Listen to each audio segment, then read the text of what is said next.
Kalau itu sih dari dosen sendiri itu diharapkan mahasiswa yang menjadi prinsip mata kuliah terkait itu aktif untuk memberikan info mengenai perkuliahan pada mahasiswa lain. Jadi dia itu jangan menjadi prinsip aja, jadi harusnya dia tanya sebelum hari H atau malamnya itu nanti untuk apakah perkuliahan itu ada atau tidak. Jadi harus nanti setelah dia mendapat informasi dia harus langsung mendapat ke teman-teman kelasnya.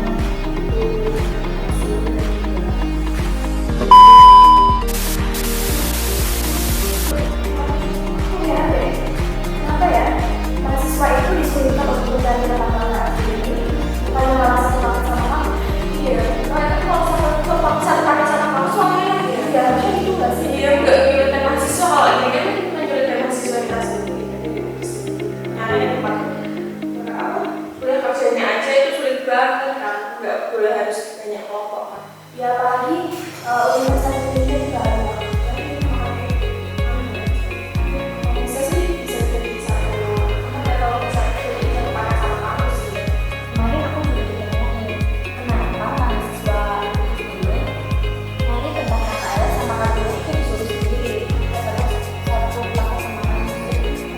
Untuk proyek KP dan KL kan kita dari teman dulu karena kita itu bukan dari tujuan dari teman-teman, dan dimana posisi proyek itu pasti berbeda-beda dari tempatnya dan juga tidak akan sama dengan tujuan.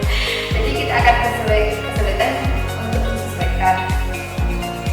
Tapi jangan khawatir, dari pihak sendiri itu pasti mempunyai koneksi jika kalian memang benar-benar sudah tidak ada lagi proyek untuk ditempati.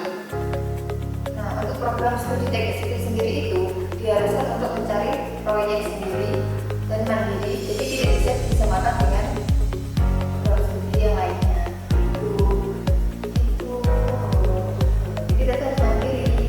Terima kasih Nadia. Kamu benar-benar capek belum sih?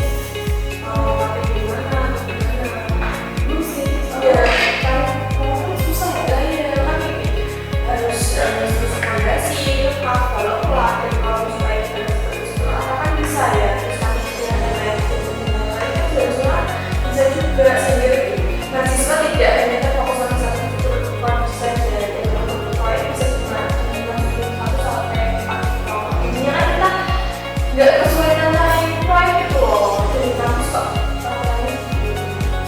ini bisa juga sih sebenarnya ya jadi itu pasti ada ambil kita sebagai mahasiswa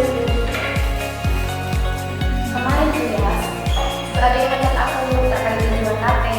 Katanya yang hanya struktur fondasi, file cat, balok plat, dan kolom supaya ditambah seperti struktur ketiga, manajemen, dan lain-lain. Sehingga mahasiswa tidak hanya terfokus pada struktur konstruksi saja dan untuk proyek bisa dimasuki satu sampai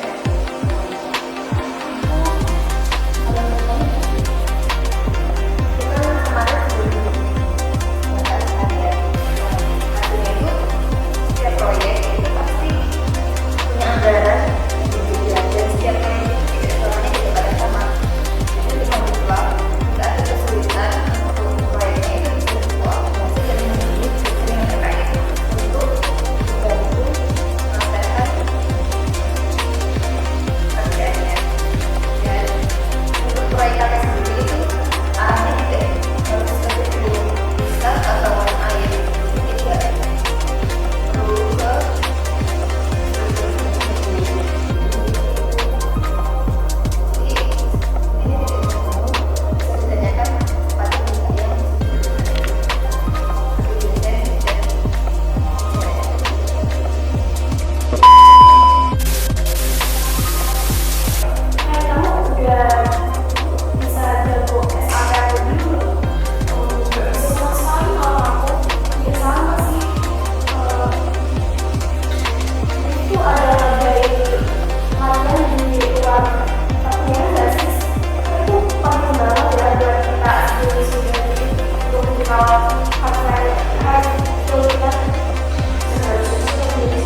mahasiswa bisa mengadakan kegiatan yang seperti ini, semacam webinar atau yang lain, itu bekerjasama dengan USM atau kampus lain. Pemilih masa yang penting koordinasi.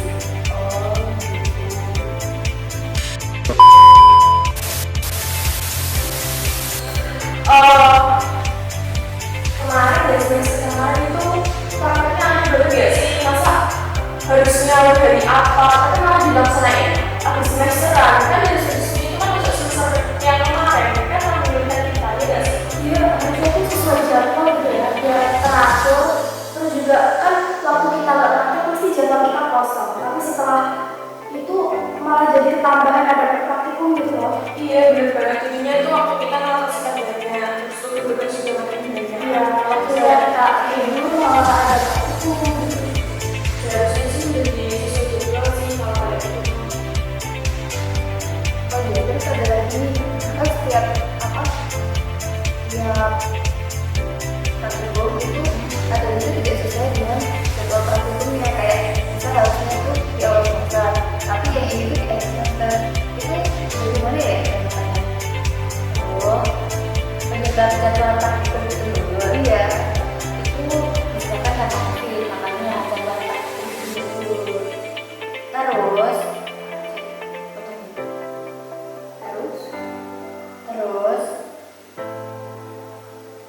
Terus semua kegiatan mahasiswa di kampus itu jadi terbatas, makanya jadwal praktikumnya juga dibungkus. Oh gitu. Berarti itu kan berarti untuk tahun lalu ya. Jadi diharapkan untuk tahun ini itu jadwal praktikum sesuai dengan jadwal yang sudah ada dari semester awal. Seperti itu kan.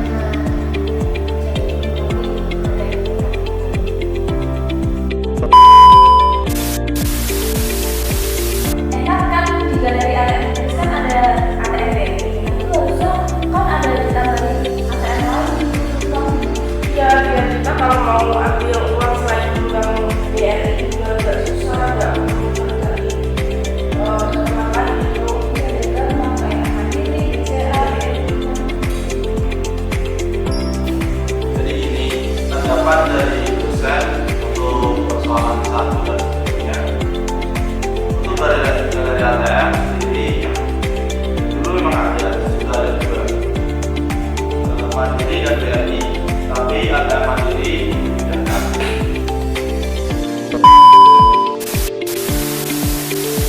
terus di GP5 itu konektor-konektornya nggak ada.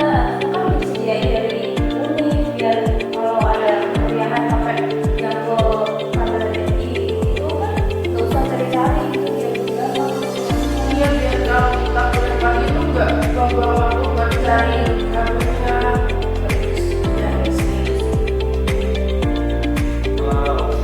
Untuk terkait persediaan konektor LCD dan lain-lain itu akan disampaikan ke pihak universitas, dan masalah infrastruktur itu diusulkan ke lembaga atasan atau ke pihak universitas, karena itu masalah infrastruktur itu mengarah langsung ke universitas.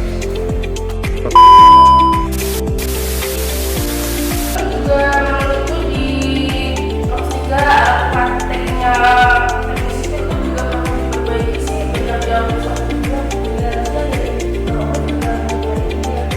praktek itu enak ya, alatnya juga lebih lengkap juga. Terus juga fasilitas kampus yang ada di ruangan teknik sipil juga perlu diperbaiki dulu. Soalnya juga fasilitasnya masih jelek, kayak AC-nya nggak kerasan, kursinya pada rusak, terus alat terusnya juga kurang lengkap. Harusnya diperbaiki semua ya.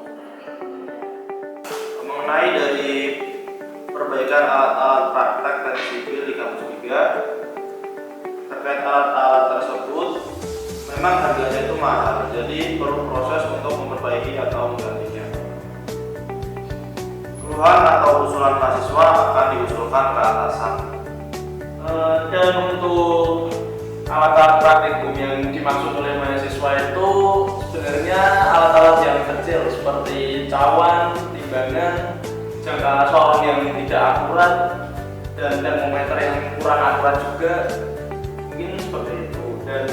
dosen juga mengimbau kepada mahasiswa setelah melakukan praktikum itu dimohon untuk mengembalikan alat-alat di tempat masing-masingnya seperti awal lagi dan membersihkan alat-alat praktikum setelah digunakan supaya alat-alat itu bisa awet dan bisa terus.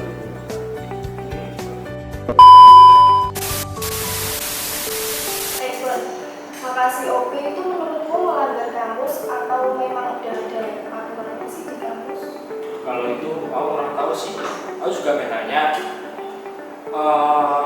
Ini kan kuliah ya, kuliahnya kan graded ya, bukan kayak ada dulu penentuan kuota itu ada dari Kalau itu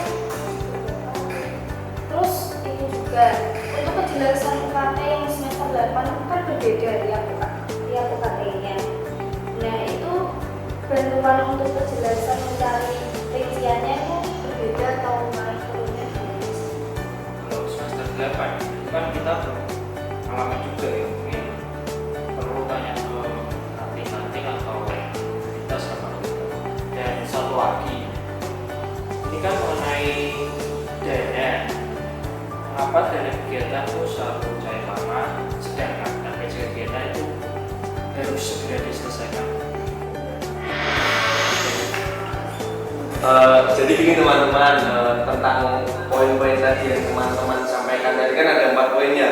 Itu dari Prodi itu ada sedikit tanggapan, yaitu tentang 4 poin itu Prodi menanggapi bahwa dari pihak Prodi itu akan membantu aspirasi mahasiswa itu agar sampai kepada pihak lembaga universitas, dan Prodi akan memperjuangkan apa yang menjadi keluhan mahasiswa dan bisa ditanggapi dengan baiklah untuk membantu hal ini. Nah, jadi pada intinya itu Prodi itu menjembatani suara-suara mahasiswa itu agar sampai ke pihak lembaga. Ini kan juga tentang kemahasiswaannya, jadi tidak hanya bisa sampai di Prodi, jadi harus lanjut ke pihak lembaga universitas itu teman-teman. Mungkin itu saja sih tanggapan dari pihak Prodi. Teman-teman, jadi dari hasil aspirasi yang telah tersampaikan ke 5 teknik sipil, ada beberapa aspirasi yang berhasil diangkat ke Sarasehan BEM FTI.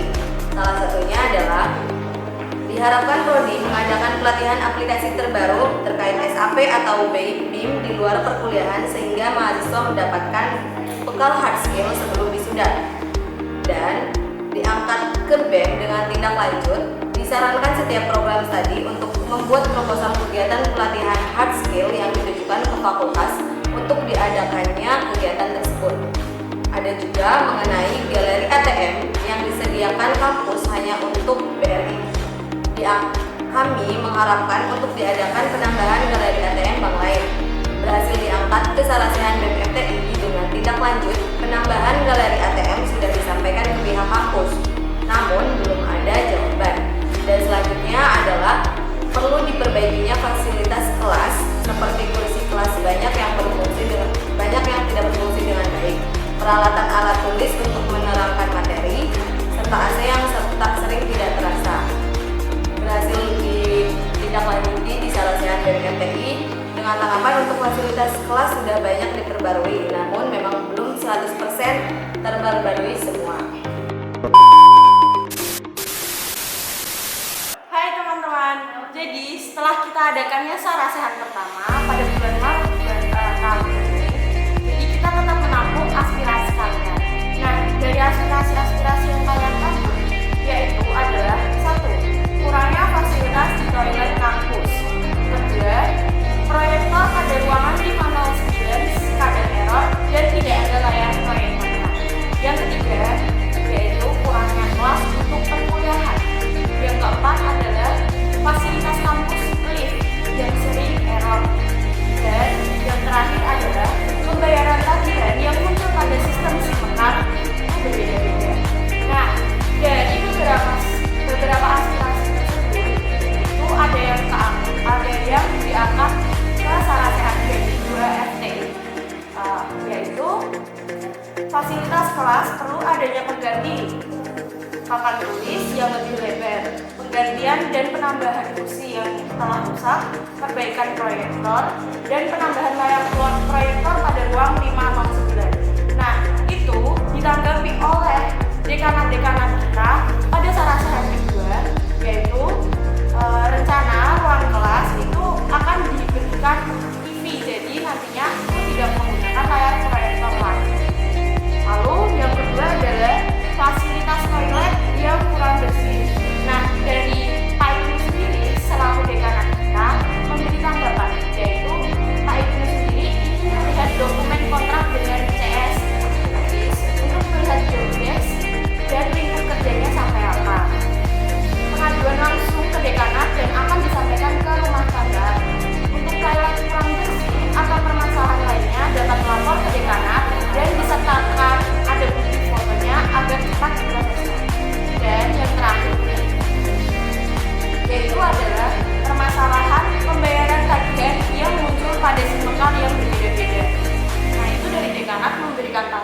berupa harus dikonfirmasi kepada bagian BAUK untuk pembayaran tagihan.